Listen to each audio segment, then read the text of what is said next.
그게 윤 총장이 생각하는 시나리오일 겁니다. 그건 안 되죠. 큰일 납니다. 진짜 임기 별로 없거든. 그러면 회복하기 힘든 피해를 검찰총장이 입는다고 볼 수 있어요.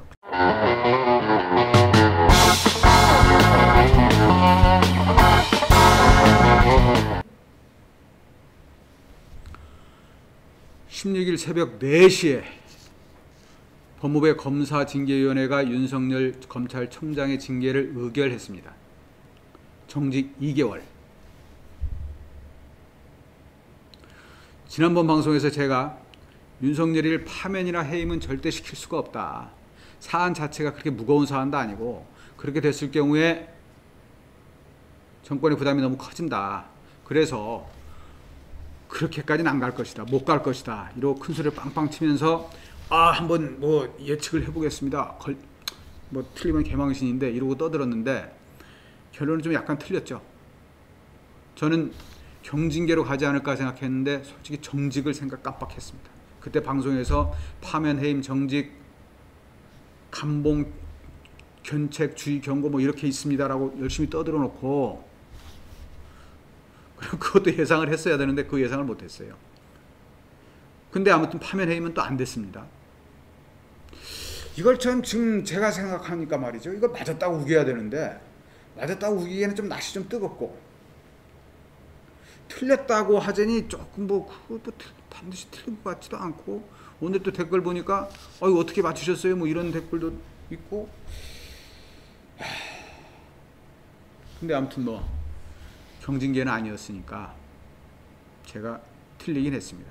그 점 죄송하게 생각합니다.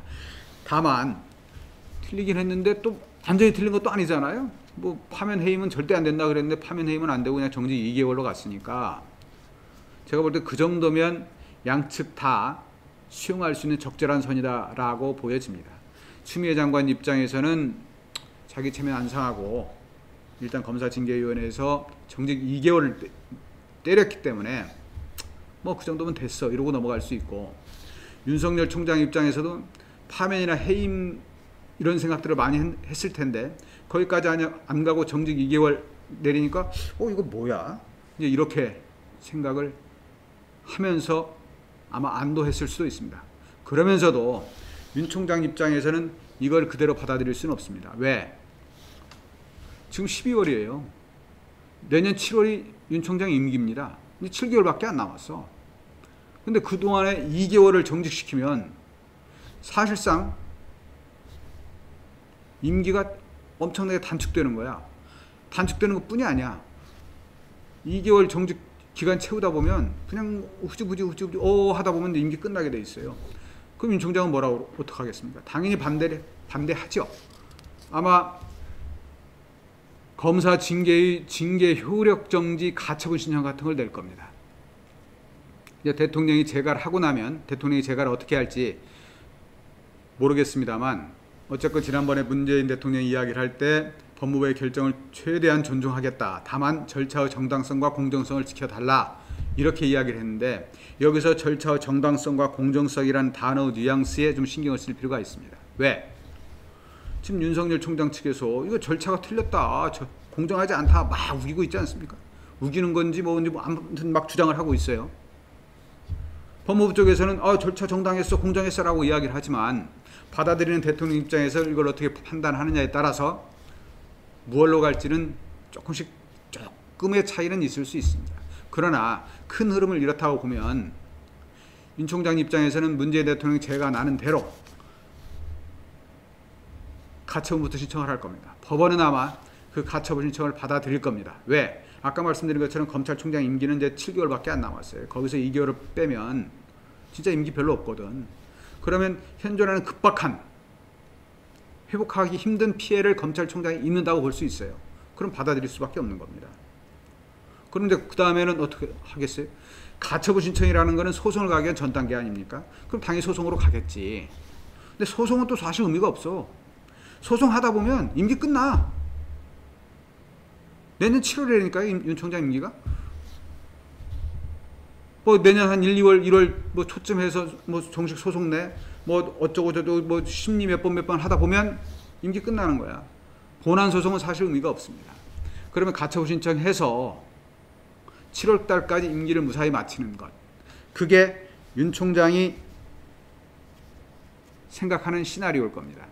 그러면서 다음을 열심히 생각하겠죠. 그 생각이 어디로 갈 거냐. 이건 좀 지켜볼 필요가 있습니다만 과연 윤석열 총장이 지금 일부에서 이야기하는 대권 후보 이르니까 정치를 생각하고 그쪽으로 방향을 모색할 가능성도 저는 있다고 봅니다. 그전에는 윤 총장 정치하기 어렵다, 안 할 것이다라고 생각했는데 이게 사람이 말이죠. 이게 이상한 거야. 옆에서 자꾸 군불 떼면 뜨겁거든. 더우면 우통 벗게 돼 있어요. 우통만 벗습니까? 러닝샷, 와이샷도 벗어. 그리고 한 판 붙잡고 덤비게 돼 있어. 지금 윤 총장은 그런 상황 아니냐. 옆에 자꾸 군불 때 자기는 막 왜 이래 이러는데 지지율은 계속 올라가. 이거 보면 뭐 내가 뭐 될 것 같기도 한데. 관건은 있죠. 어떤 관건이 있느냐. 국민의힘에서 사실 윤 총장 받아들이기가 껄쩍지근해. 저게 그전에 적이었거든. 아주 왼수대가리였는데 어느 날 갑자기 보니까 우리 편처럼 보이네. 자세히 보면 아닌 것 같기도 하고. 근데 정권을 일단 뺏어 와야 되겠고. 그러다 보면 윤 총장을 끌어들일 수도 있고 윤 총장이 새로운 세력을 형성하려고 준비를 할 수도 있습니다. 그 기간이 내년 7월 달까지 검찰총장을 하면서 그 역할, 그런 일들을 같이 꾸려나갈 수 있겠느냐? 그건 안 되죠. 큰일 납니다. 진짜 정치에, 검찰 권력이 정치에 예속됐다. 검찰 권력의 사유와 논란이 일어나면 치명타를 입을 수도 있습니다. 그러나 어쨌건 흐름은 지금 그렇게 가고 있죠. 자, 윤석열 총장의 임기를 끝까지 마칠 수 있느냐? 지금 사표 내기는 이미 늦었어요. 종 쳤어. 저는 끝까지 가는 수밖에 없다고 봅니다. 한번 지켜보시죠. 고맙습니다.